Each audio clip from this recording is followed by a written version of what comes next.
Jadi suara wanita hukum asalnya bukan aurat. Tetapi ketika mendayu-dayu, kemudian ada desihan-desihannya bisa menimbulkan fitnah bagi apa? Lelaki. Bisa.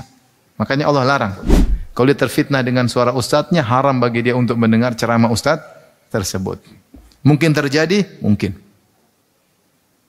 Kita nggak boleh samakan semua wanita. Saya nggak apa-apa ustadz. Iya, model kamu nggak apa-apa.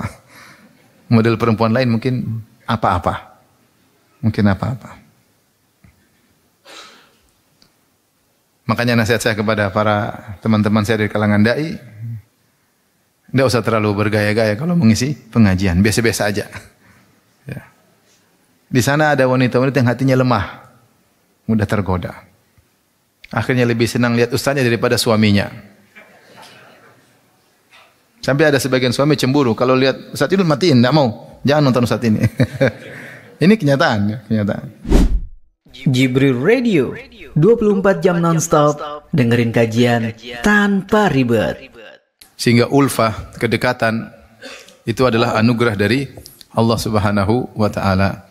Seandainya Allah tidak mendekatkan hati-hati manusia, maka tidak akan bisa menyatu, tidak akan bisa menyatu. Maka seorang ketika dia dekat dengan saudaranya, bisa berjabat tangan dengannya, bisa berjalan dengannya, bisa bercengkerama dengannya, demikianlah anugerah dari Allah Subhanahu wa Ta'ala. Karena Allah mengatakan kepada Nabi Muhammad sallallahu alaihi wasallam, "Lau anfaqta ma fil ardi jami'an ma allafta baina qulubihim." Seandainya kau menginfakkan seluruh harta di atas muka bumi ini, isi bumi seluruhnya, kau gunakan untuk menyatukan hati mereka, kau tidak bakalan mampu. Walakinnallaha allafa bainahum, akan tapi Allah yang menyatukan hati-hati mereka. Innahu Azizun Hakim, dan sungguhnya Allah Subhanahu wa Ta'ala Maha perkasa dan maha bijak. Taib, ini disebut dengan ulfah, kedekatan, kebersamaan, ya, kecocokan.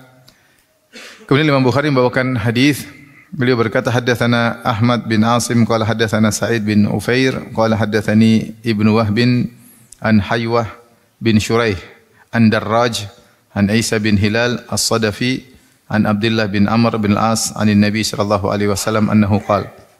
Dari Nabi sallallahu alaihi wasallam beliau bersabda, inna ruhail mu'minin atau ruhail mu'minaini la yaltaqiyani fi masirati yaumin. Sungguhnya ruh dua orang mukmin, kedua ruh dua orang mukmin sungguh saling bertemu dalam perjalanan sehari. Wa ma ra'a ahaduhuma sahibahu, padahal salah satunya belum melihat yang keduanya. Artinya jasad mereka terpisah dengan jarak perjalanan sehari, yaitu sehari kira-kira 80 kilo.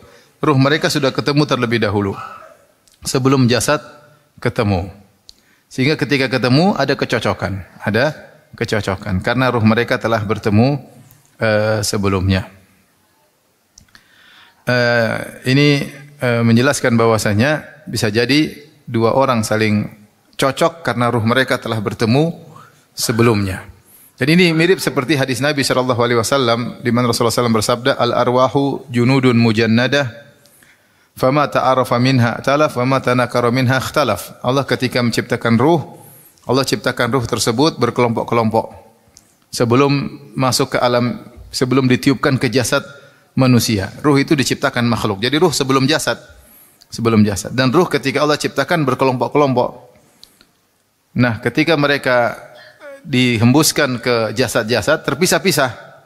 Tapi kalau dulu waktu penciptaan ruh mereka satu kelompok, kalau ketemu kelop. Kalau ketemu apa? Kelop. Karena dulu waktu di alam ruh mereka sudah diciptakan berkelompok-kelompok. Ini salah satu sebab kenapa seorang bisa kelop dengan yang lainnya. Demikian juga di antaranya Rasulullah mengabarkan bahwasanya bisa jadi dua ruh ketemu dulu sebelum jasadnya. Tapi ini hal yang gaib, kita enggak tahu bagaimana.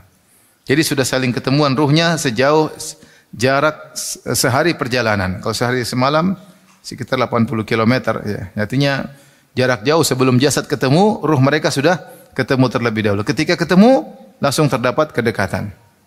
Ini hal gaib, kita tidak tahu bagaimana hakikatnya seperti apa, Allah alam bisawab. Dan kalau sudah ada kedekatan, maka hilanglah ya rasa kesenjangan, rasa ketidakcocokan, rasa enggak nyaman itu hilang semua. Itu hilang semua ya. Bahkan disebutkan kalau sudah terjadi kedekatan antara seorang dengan saudaranya meskipun bukan kerabat, maka kedekatan ini lebih kuat dari sekedar tali kekerabatan. Ya. Bahkan makanya kita dapati seorang berteman dengan temannya lebih kuat daripada bersahabat dengan kakaknya sendiri, daripada dengan adiknya sendiri. Padahal dia dan temannya itu tidak ada hubungan tali kekerabatan, tapi karena sudah jadi teman, sudah ada kedekatan, kecocokan sangat kuat sehingga bahkan dia lebih perhatian terhadap temannya tersebut daripada saudara kandungnya sendiri. Ini terjadi. Makanya diriwayatkan dari Ibnu Abbas, nanti akan datang riwayat, sebutkan beliau berkata an-ni'amu tukfar. Namanya kenikmatan itu bisa diingkari, yaitu kebaikan orang bisa dilupakan. Warrahimu tuqta, dan silaturahmi bisa terputus. Walam nara mithla taqarubil qulub. Namun kami tidak pernah melihat bagaimana seperti keterikatan hati. Artinya kalau sudah berteman sulit terputus. Kalau sudah cocok ruh itu susah untuk apa? Terputuskan. Bahkan mengalahkan kedekatan kerabat satu dengan yang lainnya. Taib.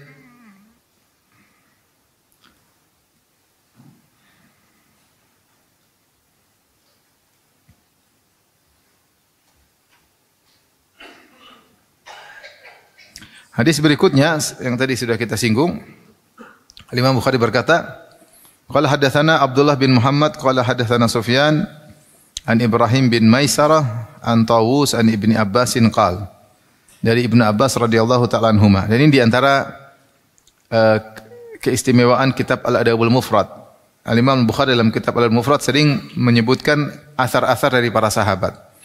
Lain halnya dengan kitab Sahih Al-Bukhari. Sahih Bukhari beliau jarang menyebutkan asar sahabat, beliau fokus kepada hadis-hadis Nabi sallallahu alaihi wasallam. Dalam Kitabul Adab juga demikian. Dalam Sahih Bukhari ada kitab Al-Adab. Di situ jarang ada asar-asar sahabat. Tapi dalam Al-Adabul Mufrad, yaitu kitab adab yang ditulis sendiri, yang terpisah dari Sahih Bukhari, maka beliau sering menyebutkan asar-asar dari para sahabat. Asar itu adalah riwayat-riwayat dari selain Nabi sallallahu alaihi wasallam, yaitu perkataan para sahabat, perbuatan para sahabat. Dari Ibnu Abbas radhiyallahu anhuma, Abdullah bin Abbas radhiyallahu anhuma, beliau berkata, ni'amu tukfar. Kenikmatan itu diingkari. Warrahim tuqta, dan silaturahmi bisa terputus. Walam nara mithla taqarubil qulub, dan kami tidak melihat seperti kedekatan hati. Maksudnya di sini Ibnu Abbas radhiyallahu anhu ingin menjelaskan tentang bagaimana kedudukan ulfah, yaitu kedekatan seorang dengan sahabatnya. Kedekatan tersebut sangat luar biasa, talinya sangat kuat melebihi tali kekerabatan. Ya. Makanya dia mengatakan an-ni'am tukfar, kenikmatan bisa diingkari, ya. Artinya ada orang berbuat baik sama kita, kita bisa lupakan. Padahal dia baik sama kita. Ya. Tidak usah jauh-jauh. Terkadang suami istri aja bisa saling melupakan kebaikan. Suami lupa kebaikan istri, istri lupa kebaikan apa? Suami. Bahkan di antara sebab utama wanita masuk neraka karena takfurnal ashir. Lupa dengan kebaikan-kebaikan apa? Suami. Ya. Ingat itu ibu-ibu. Sekedar mengingatkan. Ya. Makanya dalam hadis Rasulullah SAW mengatakan iyyakunna wa kufranal munaimin. Ya. Hati-hatilah kalian, waspadalah kalian dari bentuk kufur kepada para suami yang berbuat baik kepada kalian. Ya. Makanya di antara dosa besar adalah seorang wanita tidak tahu berterima kasih. Kata Nabi sallallahu alaihi wasallam, la yanzurullah ila imra'atin la tashkuru li zawjiha wa hiya la tastaghni anhu. Allah tidak memandang kepada wanita yang tidak tahu berterima kasih kepada suaminya padahal dia butuh pada suaminya. Padahal dia butuh pada suaminya. Suaminya sering kasih dia uang, kebutuhan dia sehari-hari, kebutuhan bulanan. Saking seringnya suami kasih sudah rutinitas, seakan-akan itu bukan lagi kebaikan suami. Ya, sehingga dia melupakan itu semua. Ya, nanti kalau suami sudah mati, baru dia ingat. Ya. Jadi dia baru bersyukur pada suami kalau suami sudah mati. Maka ibu jangan bersyukur tunggu suami mati dulu, jangan dulu. Suami masih hidup, syukran zauji, terima kasih, begitu. Ya. Makanya sering ketika banyak orang lupa dengan kebaikan orang lain, maka Rasulullah ingatkan, la yashkurullah man la yashkurun nas. Tidaklah bersyukur kepada Allah orang yang tidak tahu bersyukur kepada orang lain. Karena kenyataan benar, kenikmatan itu atau kebaikan orang bisa dilupakan. Dulu dia miskin, sering dibantu sama orang, ketika dia kaya dia lupa sama temannya tersebut. Dulu dia numpang di rumah orang, ketika dia udah kaya punya rumah sendiri, dia lupa sama orang yang pernah dia tumpangi tersebut. Ya, bahkan kalau ketemu dia tidak mau ketemu lagi. Kenapa? Dia sudah jadi OKB, orang kaya baru. Lupa dengan kebaikan-kebaikan dan orang dahulu. Dan ini terjadi. Ini apa terjadi? Jadi benar kata Ibnu Abbas, "Fa ni'matu tukfar." Kebaikan orang itu bisa dilupakan. Jasa orang maksudnya. Nikmat itu maksudnya jasa orang lain bisa dilupakan. Jasa orang bisa dilupakan. Ya. Saya sudah cerita, saya punya kawan saya cerita, saya punya teman dekat. Dia bilang saya punya teman dekat. Dekat sekali. Kita sering makan bareng, ngobrol bareng. Terus dia masuk politik. Subhanallah. Akhirnya terima jadi wali kota. Diterima jadi wali kota. Dia tidak kenal saya lagi setelah itu. Saya SMS tidak dibalas, saya WA tidak dibalas. Subhanallah. Kalau ketemu cuma salam gitu, seakan-akan tidak pernah kenal sebelumnya. Begitu dia lengser dari wali kota, langsung dia WA hari itu juga. Gimana kabarnya? Subhanallah. Dia lengser, entah sudah 10 tahun atau berapa tahun dia lengser, tidak terpilih lagi, langsung dia WA saya, gimana saudara kabarnya? Kemarin bukan saudara ya. Kemudian kata Ibnu Abbas, warahimu tuqta, bahwasanya silaturahmi bisa terputus. Ini terjadi ya. Tapi orang ribut sama kakaknya, ribut sama adiknya, ribut sama orang tuanya, ribut sama anaknya, orang tua dendam sama anaknya, anak dendam sama orang tuanya, terjadi. Ini luar nalar tapi terjadi. Ada orang tua marah sama anaknya, jangan panggil, saya tidak anggap kamu lagi sebagai anak. Ya. Ada anaknya marah sama ibunya, tidak dianggap ibunya sebagai seorang ibu, tidak dianggap ayahnya sebagai seorang ayah. Ada anak yang malu kalau jalan sama ayahnya, malu, ayahnya seperti begini modelnya, dia malu. Malu kalau ke teman-temannya ketemu ibunya, malu. Terjadi bahwasanya rahim tuqta, silaturahmi terputus, ribut sama tante, ribut sama kakak, ribut sama adik gara-gara masalah sepele. Mendahulukan egoisme. Ya. Tetapi subhanallah kata Ibnu Abbas, "Walam nara mithla taqarrubil qulub." Kami tidak melihat bagaimana kuatnya kedekatan hati. Itu bahwasanya kalau seorang sudah dekat dengan yang lain, ya sulit terputus. Ya, kedekatan itu bisa berlangsung lama, ya. Karena kedekatan dan sebab-sebabnya banyak. Di antaranya bisa jadi ruh-ruh mereka ketika di alam ruh diciptakan sekelompok. Meskipun ketika dihembuskan di jasad terpisah, begitu ketemu klop lagi karena mereka dulu di alam ruh pernah sekelompok.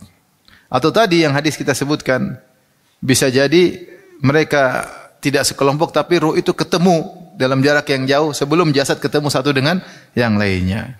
Bagaimana? Allah alam, ini alam gaib, kita tidak tahu. Alam ruh tidak sama dengan alam jasad.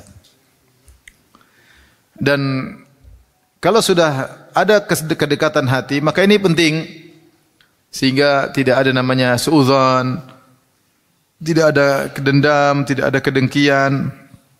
Dan ini kalau ada ulfah di antara kaum muslimin, maka ini menguatkan kaum muslimin. Yang buat kita kacau balau karena tidak ada kedekatan.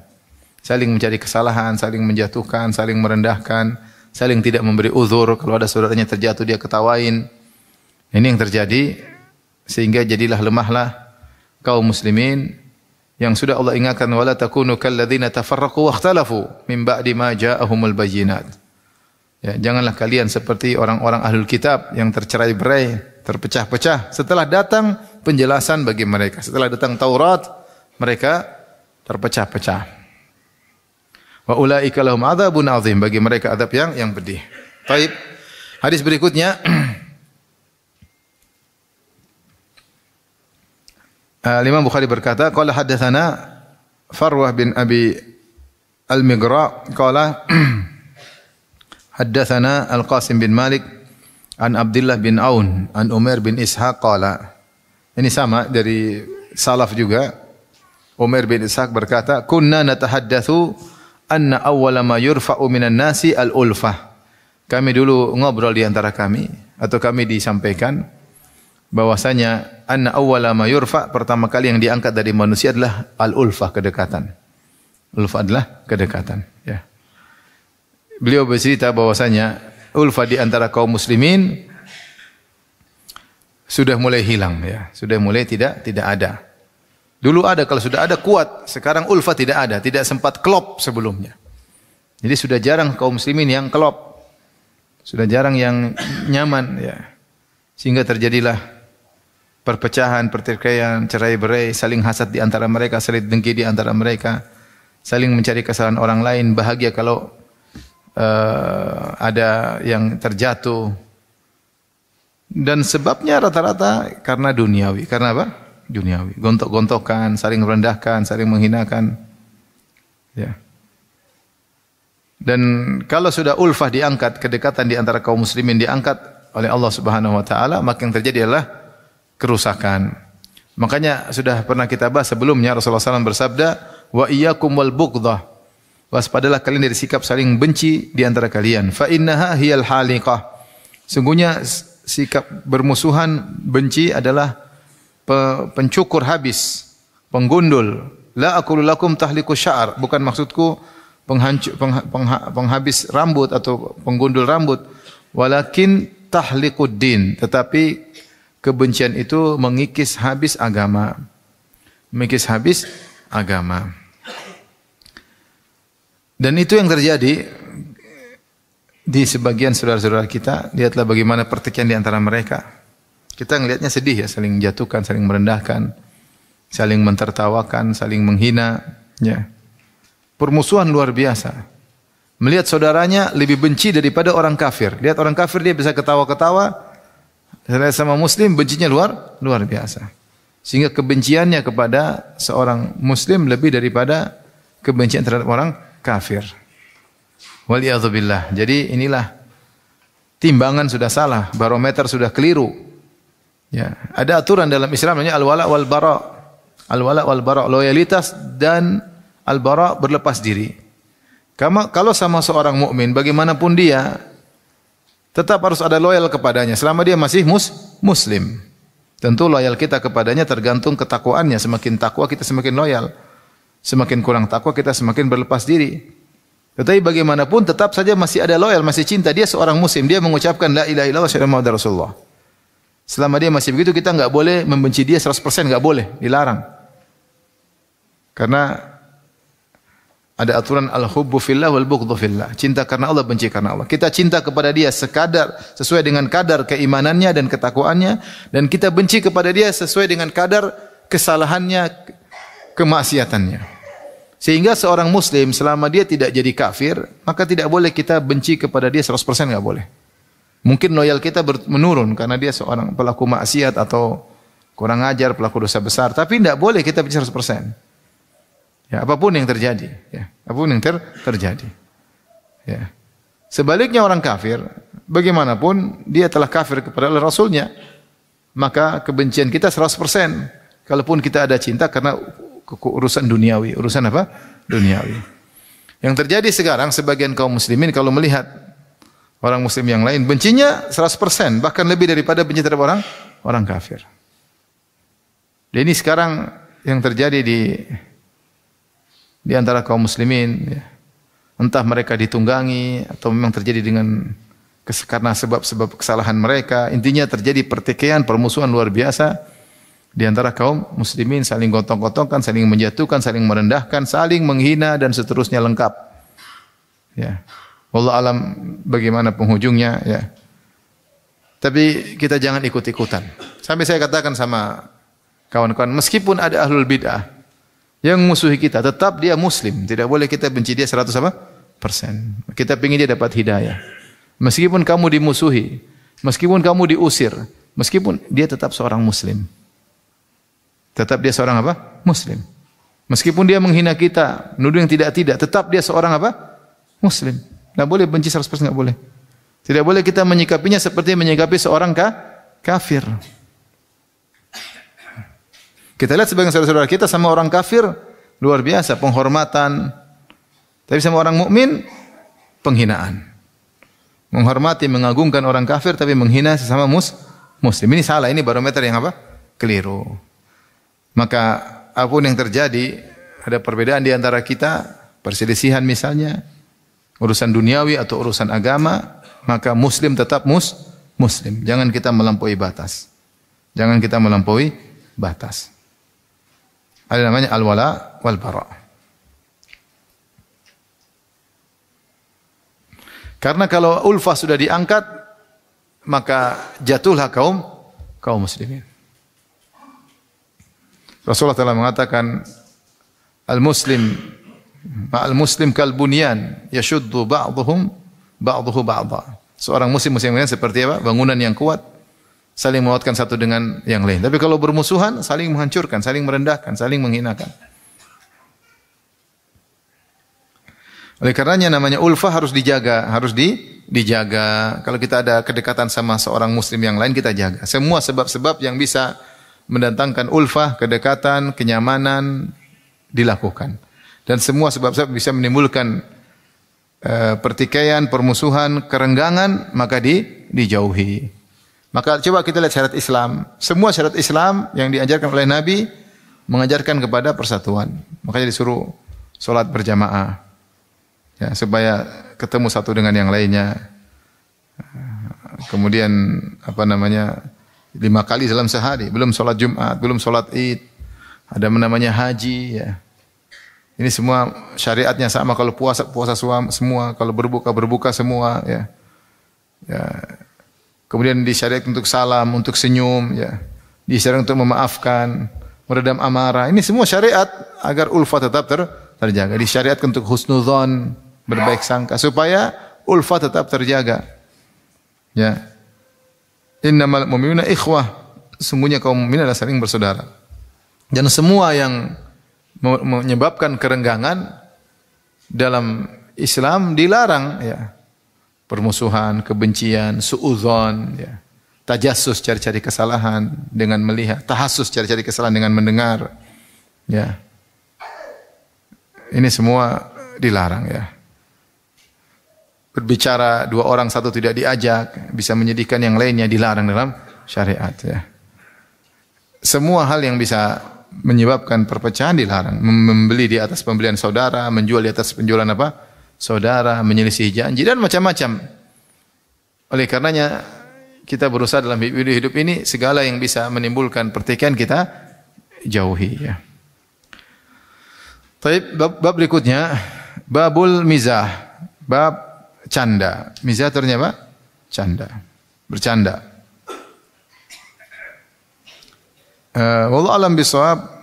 Al-Imam Al-Bukhari ketika membawakan bab al-mizah setelah bab al-ulfah, seakan-akan beliau menjelaskan di antara sebab adanya ulfah, adanya kedekatan, saling sayang menyayangi di antara kaum ini adalah dibolehkannya bercanda. Tetapi bercanda yang tidak boleh berlebihan. Bercanda yang tidak boleh berlebihan ya. Ya. Ya, seperti tidak boleh ada dusta, tidak boleh terlalu sering ya. Ya, bercanda melulu kerjanya, ini tidak boleh. Ada dusta di situ juga tidak boleh. Bercanda dengan menyinyir saudara, ini tidak boleh. Harusnya bercanda menimbulkan kedekatan, malah menimbulkan pertikaian, enggak boleh. Betapa sering candaan menimbulkan pertikaian, karena candanya kebablasan. Kalau candanya terus-menerus juga membuat hati mati karena terlalu sering bercanda. Tetapi canda yang dianjurkan canda sesekali sehingga semakin menimbulkan kedekatan antara satu dengan yang lainnya. Waktunya serius-serius ya.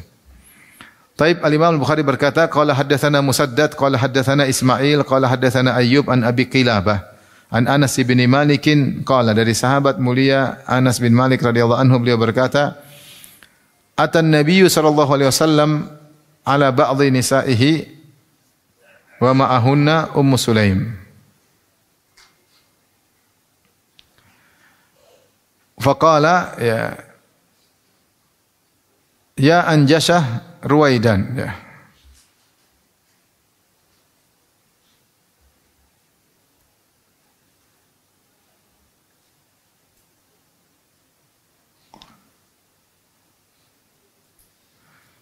Yaitu Rasulullah SAW mendatangi sebagian istri-istri Nabi SAW, dan di antara istri-istri beliau ada Ummu Sulaim. Ummu Sulaim bukan istri Nabi SAW, tapi dia sangat dekat dengan Nabi SAW.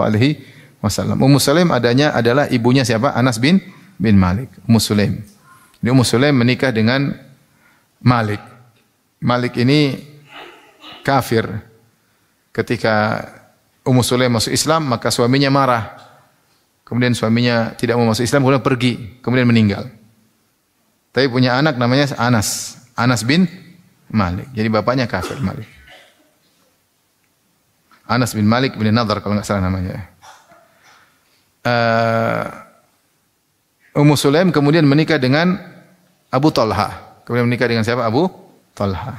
Dari pernikahan yang Abu Talha punya anak dikenal dengan Abu Umair. Kunyanya Abu Umair. Jadi Abu Umair adalah adik tirinya Anas bin Malik. Nanti akan datang dalam hadis tentang kisah Abu Umair. Jadi Abu Talha bapak tirinya siapa? Anas bin Malik. Makanya kalau kita datang dari hadis ada kedekatan Anas, Abu Talha. Karena Abu Talha adalah bapak tirinya Anas bin Malik radhiyallahu taala anhu. Nabi SAW mendatangi sebagian istrinya. Di antara mereka, bersama mereka ada Ummu Sulaim, yaitu ibunya Anas bin Malik. Rumaisah namanya. Rumaisah ya.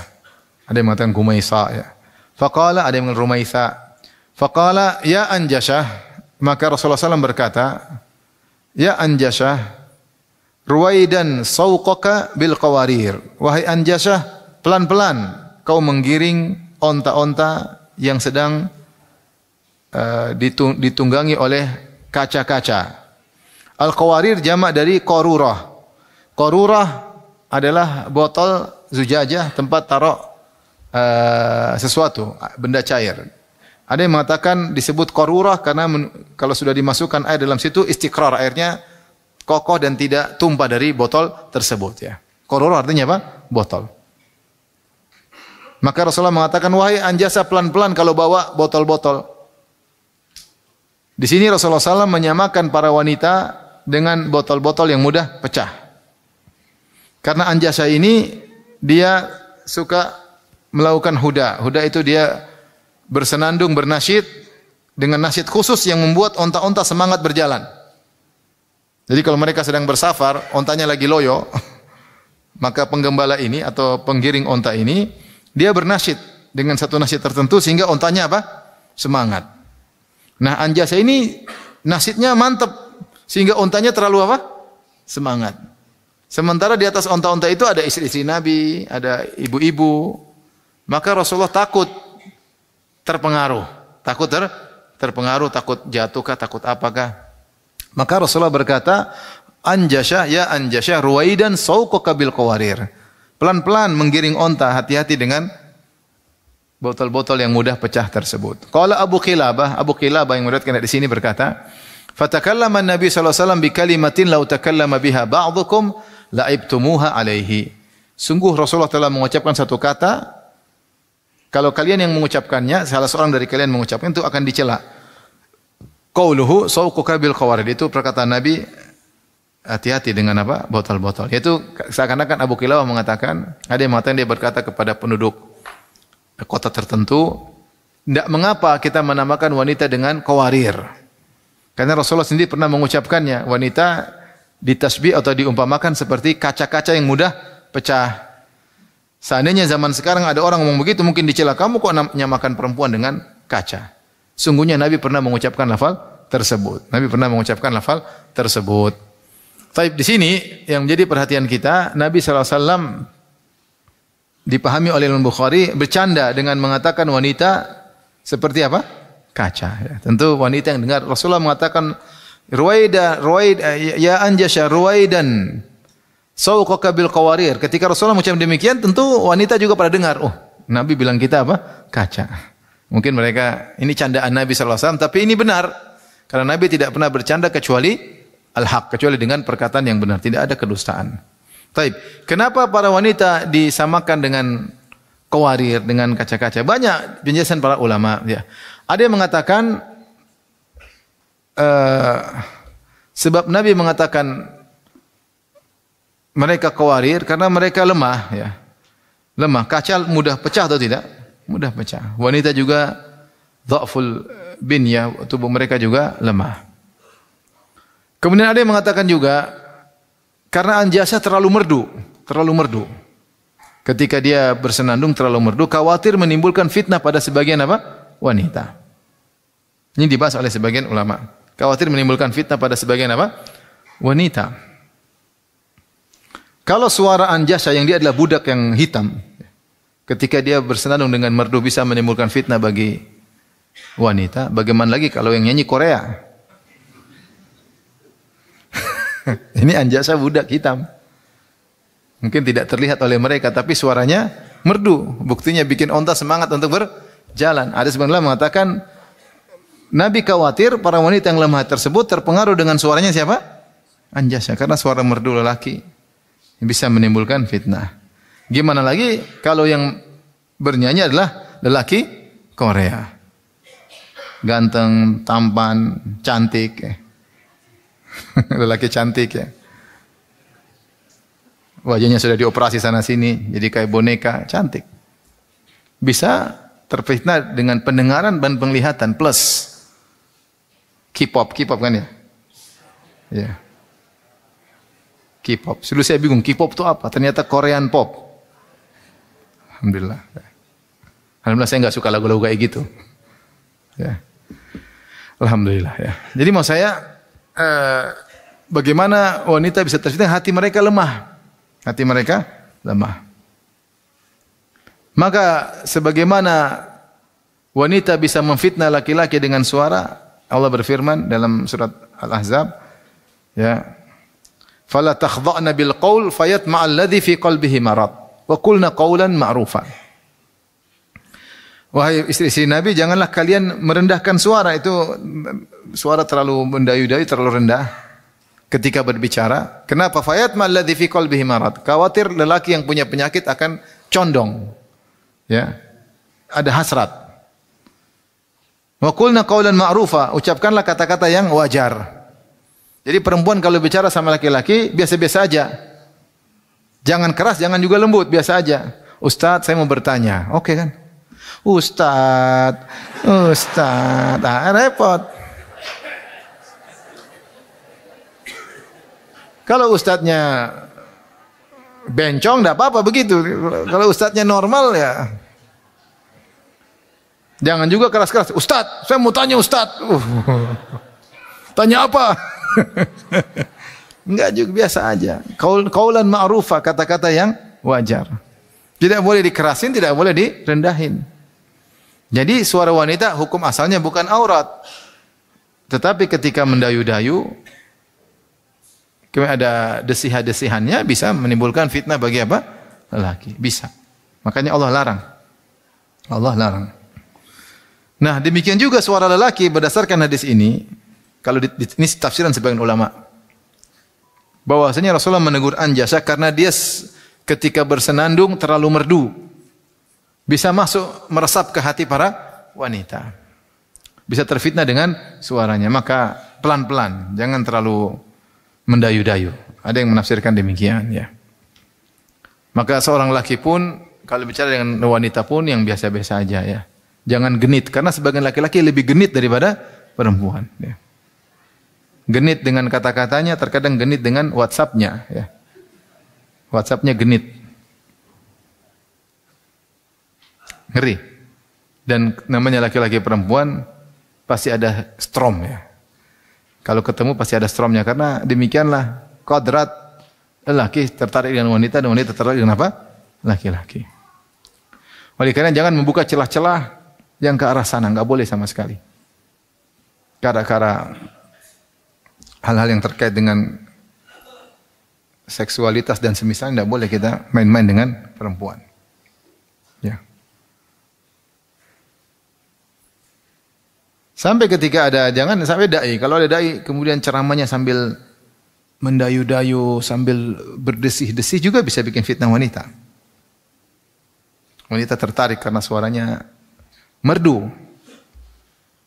Bukan cuma laki-laki terfitnah dengan suara wanita, wanita juga bisa terfitnah sama suara laki-laki.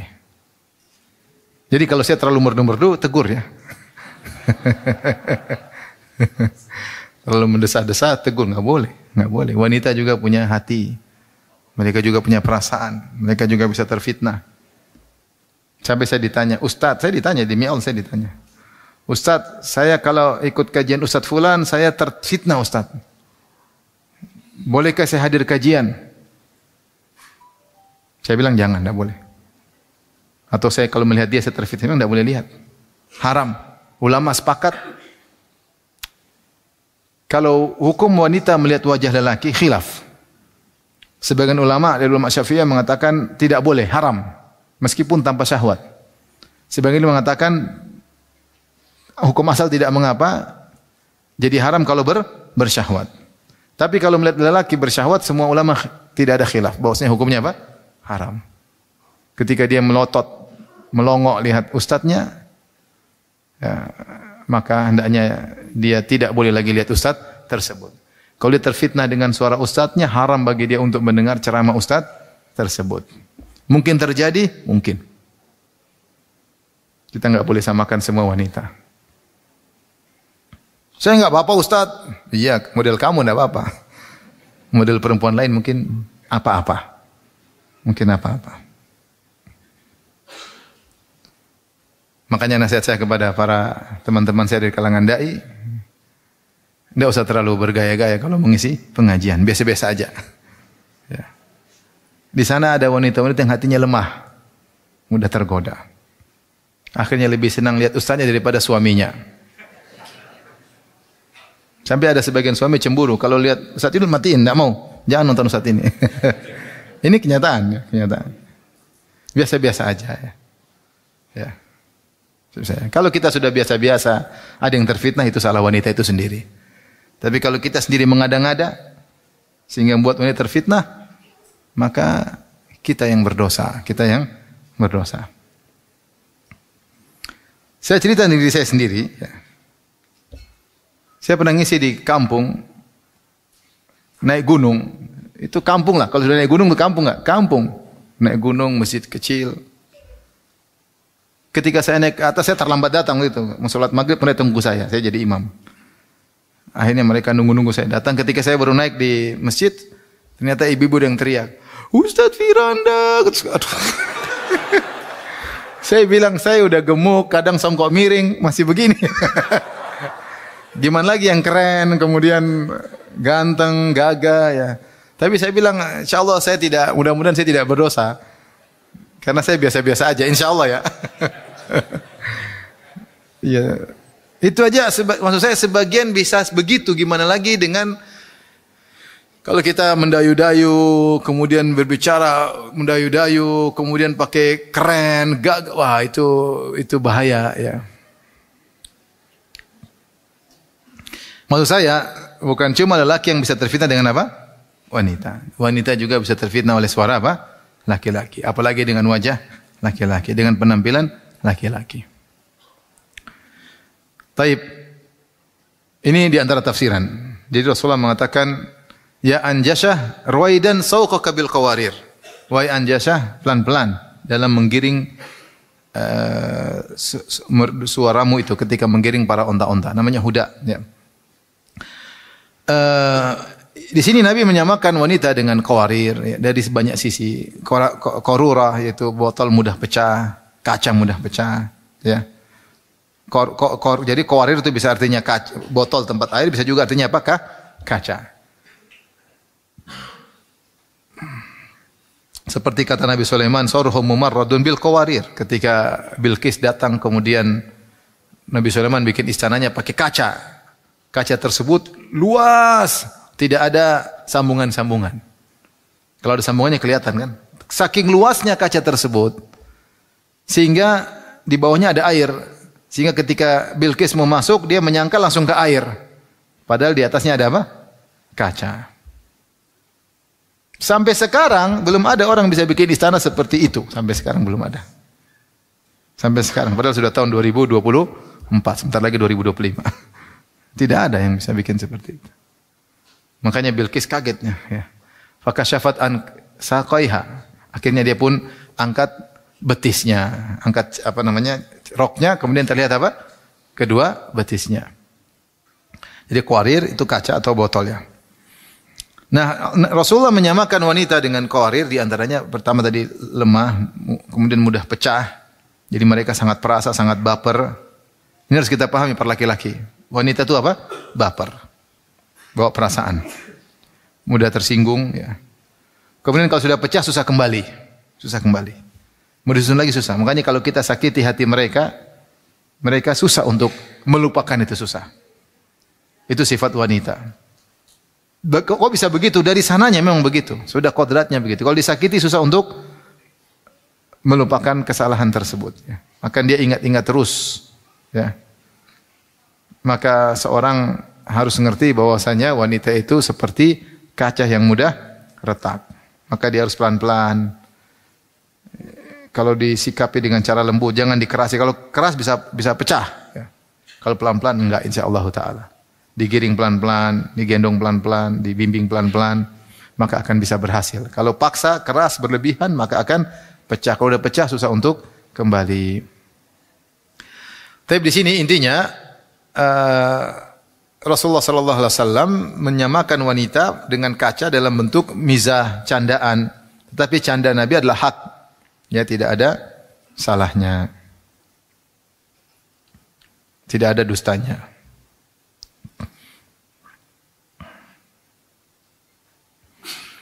Taib,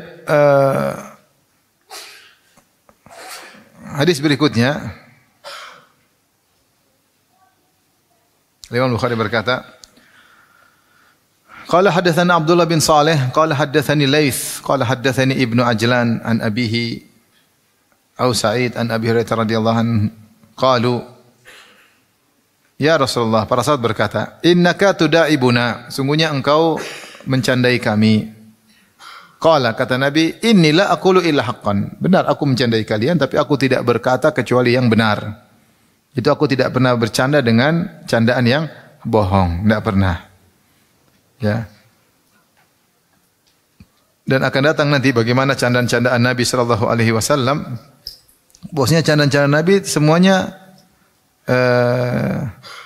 tidak ada yang dusta, namun semuanya adalah hak. Ya. Bahkan Rasulullah SAW telah menjamin surga bagi orang yang jujur ketika bercanda. Dalam hadis kata Nabi SAW, ana zaimun bi baitin fi rabadil jannah liman taraka al-mira wa in kana muhiqqan. Wa ana zaimun bi baitin fi wasatil jannah liman taraka al-kadhib wa in kana mazihan. Wa ana zaimun bi baitin fi a'lal jannah liman hasana khuluquhu. Aku menjamin istana di pinggiran surga bagi orang yang meninggalkan perdebatan meskipun dia yang benar, demi untuk menjaga persatuan. Dia benar, dia enggak mau lanjut dalam perdebatan. Maka Rasulullah jamin istana di pinggiran surga. Dan aku menjamin istana di tengah surga bagi orang yang meninggalkan dusta meskipun bercanda. Dan aku menjamin istana di bagian atas surga bagi orang yang memperbaiki akhlaknya. Jadi Rasulullah SAW menyampaikan bahwasanya Rasulullah SAW kalau bercanda tidak pernah bohong, meskipun beliau bercanda. Nanti akan datang contoh-contohnya insyaallah pada hadis-hadis berikutnya. Ya. Taib.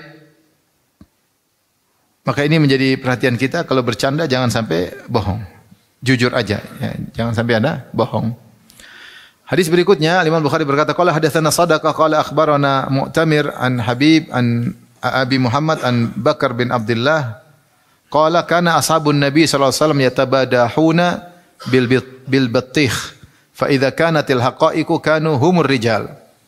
Adalah para sahabat, mereka saling lempar-lemparan, maksudnya bercanda, lempar-lemparan dengan semangka. Maksudnya bukan semangka lempar gitu, enggak. Sudah dimakan tinggal kulitnya baru lempar apa? Kulit. Lempar ke semangka bahaya. Maksudnya lempar kulit apa? Semangka. Jadi mereka bercanda. Jadi di sini dijelasin para sahabat dulu bercanda. Fa idza kanatil haqa'iq, tapi kalau sudah waktunya serius, kanu humur rijal, mereka lah para lelaki. Mereka lah para lelaki. Waktunya jihad, waktunya dakwah, waktunya mereka benar-benar para lelaki. Waktunya canda-canda. Ya, canda. Ya. Ini menunjukkan bahwasanya para sahabat bercanda, mereka juga tertawa di antara mereka. Tetapi bukan kehidupan mereka sepenuhnya penuh dengan apa? Candaan, penuh dengan tawa. Ya, bukan seperti itu, ya. Tidak seperti zaman sekarang, sebagian bikin acara candaan, tawaan sampai berjam-jam, bikin panggung, orang-orang datang terbahak-bahak selama 2 jam, 3 jam. Ya. Rusak hati mereka. Akhirnya lupa untuk ibadah, lupa untuk salat. Bikin acara sudah dikumandangkan azan tidak ke masjid gara-gara ingin canda-candaan terus-menerus. Ini tentu menyelisihi sunnah Nabi sallallahu alaihi wasallam. Nabi telah mengatakan la tuksiru ad-dhahik fa inna kathrata ad-dhahik tumitul qulub. Jangan kalian kebanyakan tertawa karena banyak tertawa mematikan apa? Hati. Bagaimana seorang hadir dalam majelis mematikan hati. Kalau dia keluar dari situ, pasti hatinya berubah, pasti hatinya berubah. Pasti kekhusyuannya berkurang. Pasti terusnya baca Quran sudah tidak seperti sebelumnya. Kenapa hati dia mengeras? Selama 2 jam hatinya mengeras. Bagaimana kalau dia ulang-ulang lagi? Dalam sehari dia suka nonton lawakan-lawakan tersebut, berulang-ulang nonton lagi, ulang lagi. Hatinya semakin apa? Semakin keras, semakin keras. Bukannya tertawa tidak boleh, boleh Rasulullah juga tertawa sebagaimana pernah lalu. Bukannya bercanda tidak boleh, boleh Rasulullah SAW juga bercanda. Tapi bukan itu keseharian, bukan dibuat acara candaan khusus, enggak. Ya. Kita kadang-kadang bercanda, namun kalau waktunya serius. Makanya tadi dikatakan para sahabat saling lempar-lemparan kulit semangka. Fa idza kanatil haqa'iq, kalau tiba keseriusan, kanu humur rijal, maka mereka benar-benar para lelaki. Ya. Sehingga apa yang mereka hasilkan, lihat bagaimana perjuangan mereka, bagaimana Islam berkembang, bagaimana Islam tersebar di mana-mana, bagaimana mereka meraih kejayaan. Karena mereka ya ada candaan, tapi kebanyakan hari-hari mereka adalah keseriusan. Bukan, namun sesekali bercanda tidak jadi masalah. Adapun hidup selalu penuh candaan, tidak ada produk yang dihasilkan, tidak ada kejayaan yang dihasilkan. Isinya dagelan terus, gimana?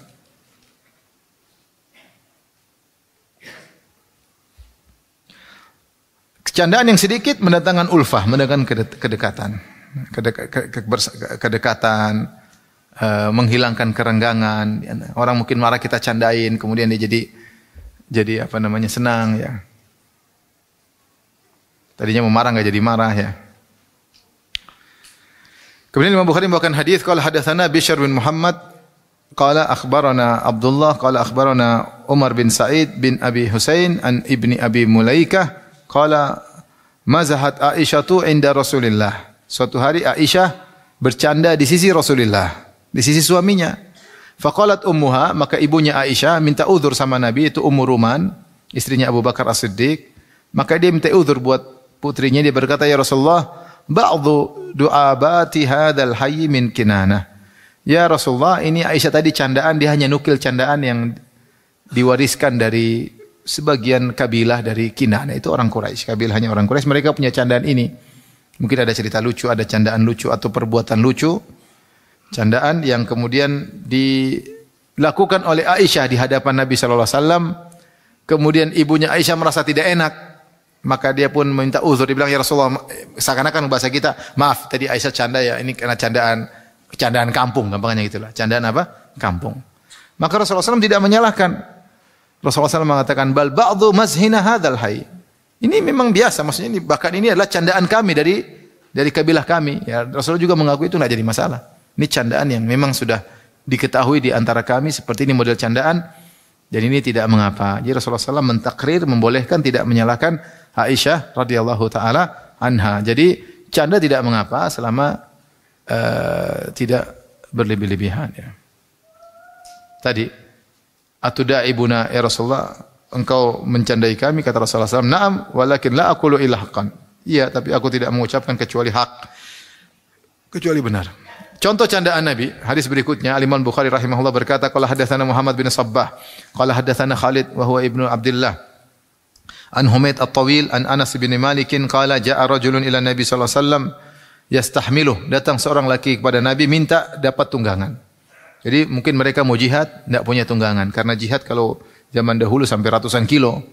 Kalau ada tunggangan, enak pakai tunggangan, bahkan terkadang kalau tunggangannya kurang mereka ganti-gantian. Satu naik 2 jalan, satu lagi naik 2 jalan, begitu ganti-gantian. Maka orang ini datang minta tunggangan, ya Rasulullah, ada tunggangan enggak? Saya ingin ikut jihad. Lihat para sahabat dahulu, mereka bukan bilang enggak ada tunggangan, kesempatan untuk istirahat, enggak. Mereka cari tunggangan untuk bisa berjihad. Nah, Nabi candain dia. Kata Nabi, inna ana hamiluka ala waladi naqa. Saya akan kasih kau tunggangan tapi anak onta. Mau tunggangan, mau jihad. Kata Nabi, saya kasih kau anak onta. Kata dia, ya Rasulullah, wa ma asna'u bi waladi naqa. Terus naik anak onta gimana? Kapan sampainya ya Rasulullah? Anak onta enggak bisa dinaiki. Kata Rasulullah SAW, hal talidul ibila illa nuk. Bukankah semua onta gede juga anaknya onta ibunya? Iya enggak? Onta gede itu juga anak onta enggak? Iyalah, enggak ada onta langsung lahir tanpa ibu. Semua onta yang udah gede itu pasti juga anak ibunya, iya enggak? Maka Rasulullah bercanda, ini canda tidak ada salahnya, tidak ada dustanya. Benar enggak? Jadi Rasulullah bilang, saya akan kasih kau onta. Dia pahami anak onta masih kecil. Padahal maksud Nabi onta udah gede. Nah, udah gede pun tetap juga anak ibunya ya. Kita pun udah tua juga anak mama kita ya enggak? Udah kakek-kakek pun anak mama kita. Kecuali lahir tanpa mama. Baik. Ini contoh candaan Rasulullah SAW. Contoh candaan Rasulullah SAW dan tidak ada dusta dalam candaan tersebut ya.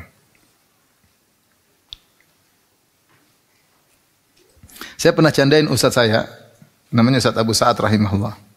Waktu di Jogja. Saya bilang, Ustaz, saya serius, Ustaz. Tadi ada tante istri datang ke rumah Ustaz. Terus kenapa Firanda? Dia buka baju, dia joget-joget di ruang tamu. Wah, gila apa gimana? Enggak Ustaz. Saya bilang, tante istri saya masih umur 3 tahun.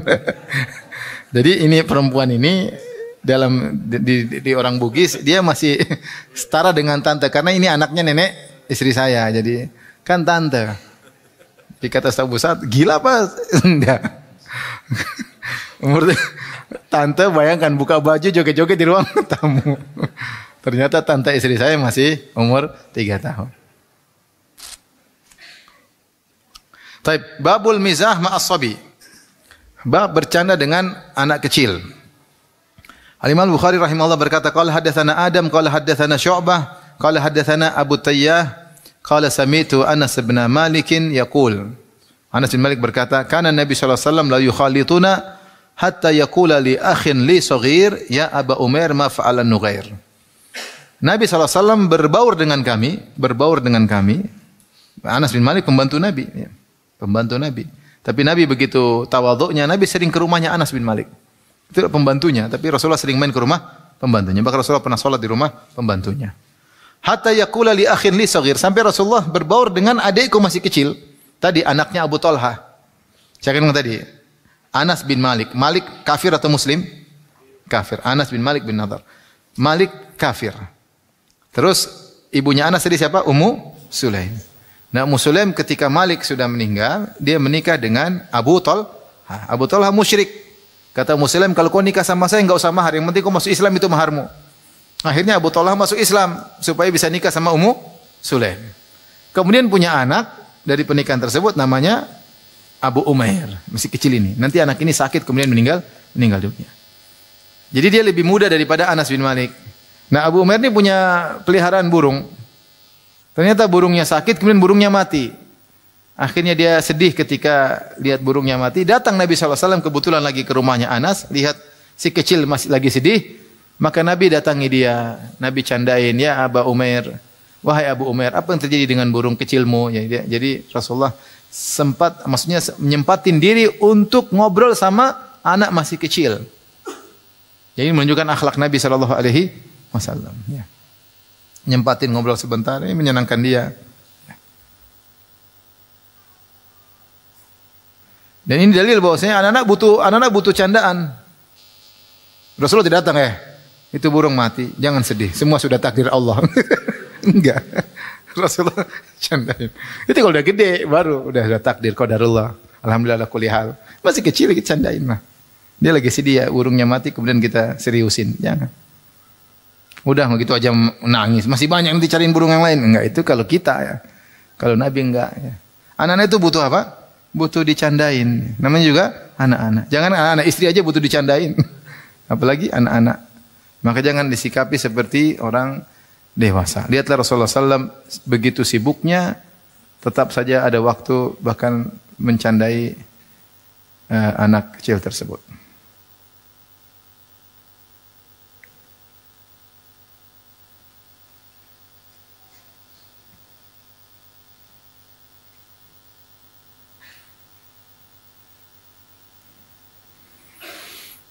Dan ini juga dalil bahwasanya boleh melihara hewan, yang penting dirawat ya. Yang penting dirawat, tidak jadi masalah ya. Kalau tidak dirawat maka jangan dipelihara. Karena Rasulullah mengatakan seorang wanita masuk neraka gara-gara kucing yang dia kekang tidak dilepaskan cari makan sendiri, tidak dikasih makan sampai mati. Akhirnya wanita ini masuk neraka jahanam.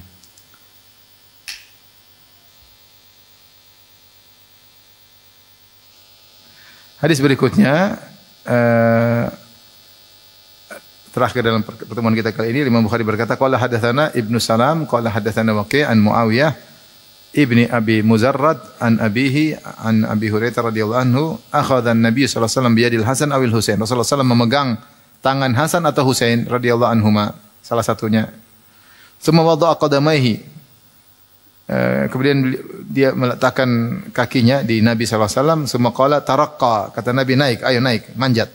Mungkin di bawah Rasulullah dimanjat ke Nabi, Rasulullah pegang sampai ke atas ya. Ini apa namanya, bercanda sama anak-anak. Ayo main, ayo manjat. Misalnya kita manjat, ayo manjat om, ayo om pegang misalnya. Dia senang anak-anak seperti ini. Kalau istri berat jangan. Kalau anak-anak senang, ayo manjat, dia senang manjat, kita pegang sampai ke atas. Maka seperti ini adalah sunnah Nabi sallallahu alaihi wasallam ya. Dengan kata-kata yang lembut kepada anak-anak ya. Intinya buat mereka apa? Bahagia, buat mereka senang ya. Dan ini sunnah Nabi sallallahu alaihi wasallam. Nabi bukan hanya menyenangkan orang besar, bahkan anak-anak kalau bisa disenangkan, Nabi pun lakukan. Di tengah kesibukannya, di tengah berbagai macam problematika umat Islam, Rasulullah juga sempat bercanda sama anak-anak. Wallahu ta'ala alam bisawab. Demikian saja, insyaallah kita lanjutkan pada pertemuan pekan depan insyaallah taala bab husnul khuluq. Wallahu ta'ala alam bisawab. Subhanakallah bihamdik asyhadu an la ilaha illa anta astaghfiruka. Assalamualaikum warahmatullahi wabarakatuh. Jibril Radio 24 jam nonstop dengerin kajian tanpa ribet.